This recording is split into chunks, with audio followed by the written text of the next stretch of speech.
There's a verse in the Old Testament, I don't remember exactly where, but it says, "You will keep him in perfect peace whose mind is fixed on you." Talking about God, of course. And there's a principle in there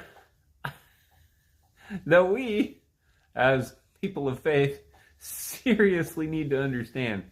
And here it is, right here. I'm going to explain it for us. All right? So here we go. Christ consciousness. What are you conscious of? This is a very important question. It is critical that we have a Christ consciousness and not a sin consciousness. Very important. Christ consciousness will produce life, but sin consciousness will produce misery. I speak from experience. So listen up. What is the best way to develop Christ consciousness? By being in relationship with him. We are conscious of those that we have relationships with. For most of us, this means our family members, friends, and co-workers. But no matter where we find them, we are conscious of those that we have relationship with. Any married person will tell you that their spouse is constantly on their mind. Any parent will tell you that their children are constantly on their mind. Children are conscious of their parents. Friends are conscious of friends. Anyone who lives with anyone else will tell you that they are conscious of those that they live with. The people who fill our minds are the people that we live with and interact with on a consistent basis. Conversely, we are not conscious of those we have no relationship with. This is the way it works. What is the best way to develop a Christ consciousness? By living in a consistent, all the time relationship with him.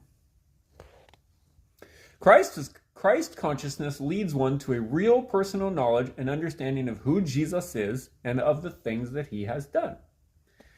Christ consciousness is what Paul promoted in so many of his letters, which are filled with admonitions to walk in Christ, be devoted to Christ, and hold fast to Christ. He says that we are in Christ, partakers of the promise in Christ, and clothed in Christ. We've been blessed with every spiritual blessing in Christ in heavenly places.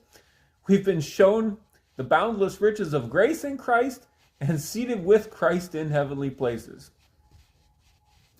The very real truth of Christ's work is monumental and world-shaking. When a person gets a hold of it, it revolutionizes their life.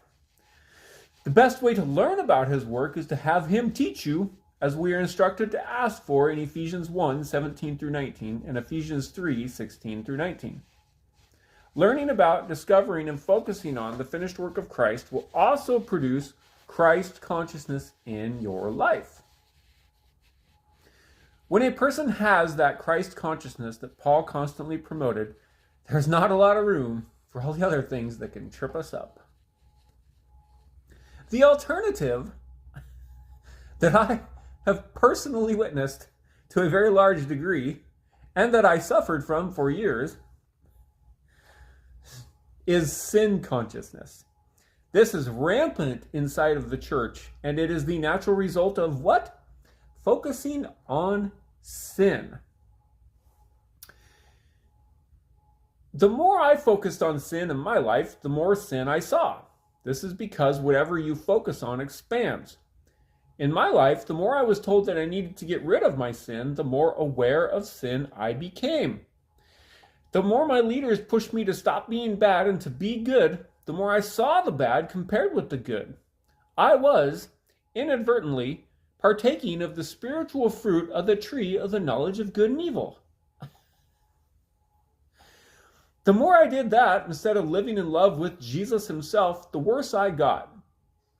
My brain even accommodated my focus and reciprocated as it highlighted these things for me. It was simply doing what I was telling it to do. This continued until I could hardly see anything in my mind except all manner of sin and crap. I was a textbook example of those who suffer from sin consciousness. There are many more who do. I'm pretty sure this is what Paul was talking about when he stated that the law is the power of sin. 1 Corinthians 15:56. A person cannot live with sin consciousness. When the sin in your mind grows to be 20 times worse than it ever really was in the first place, it is a problem. That process can drive you nuts if you don't recognize it and get off that track. I guarantee that there are tons of people walking the streets and living in institutions who started off trying really, really hard to just be good people. Many of them were in church trying really, really hard to do what their leaders were telling them to do. But they were missing the point that Paul was trying to make in Romans 7, which is that sin takes opportunity through the commandment to produce sin in our lives. Romans 7, verse 8. We were not made to focus on sin. We are meant to find freedom from sin the right way, by the means that Christ has provided for us. Then we focus on him and his love. The way we do that is by being in a relationship with him. As I observe Christian culture, over the past 35 years, I see a large focus on getting sin out of our lives and a small focus on knowing Jesus. Naturally, there is more sin consciousness than Christ consciousness inside of Christian culture. Christian leaders teach people to focus on sin. There's no nice way to say it. They do this by constantly telling people that they need to stop sinning. This naturally causes people to focus on sin, which causes sin to expand in their minds. Hence, more sin occurs and it becomes even more difficult to stop. In this way, leaders accomplish the precise opposite of what they claim to do. A friend was recently telling me about a sermon he heard called The 5 Steps to Sin. When he told me this, I knew immediately that I was not to listen to it. If I were to learn the 5 steps to sin, it would cause me to focus on sin 5 times as much, which would then cause sin to expand in my consciousness 5 times worse than it was before. Thus, I would become even more susceptible to sin than I was before. I did not listen to that sermon. Whatever we focus on expands and reproduces in our lives. We don't need sermons on the 5 steps to sin. We need sermons on the finished work of Christ. Now, for the good part.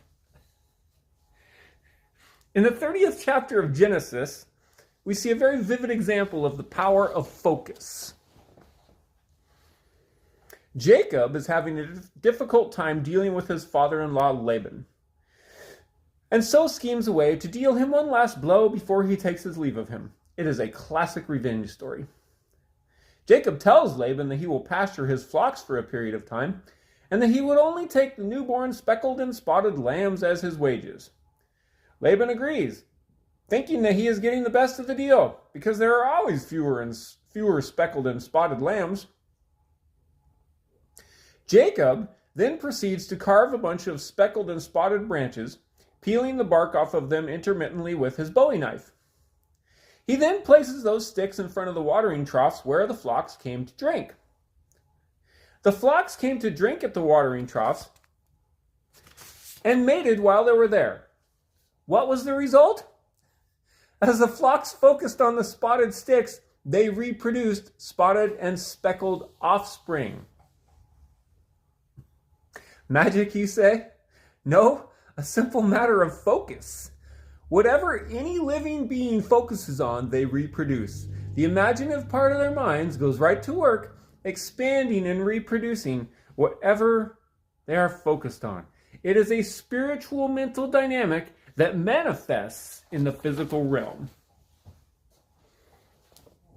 I've been in Christian culture for 35 years cumulatively. Every time I say that, it creeps closer to 36 years.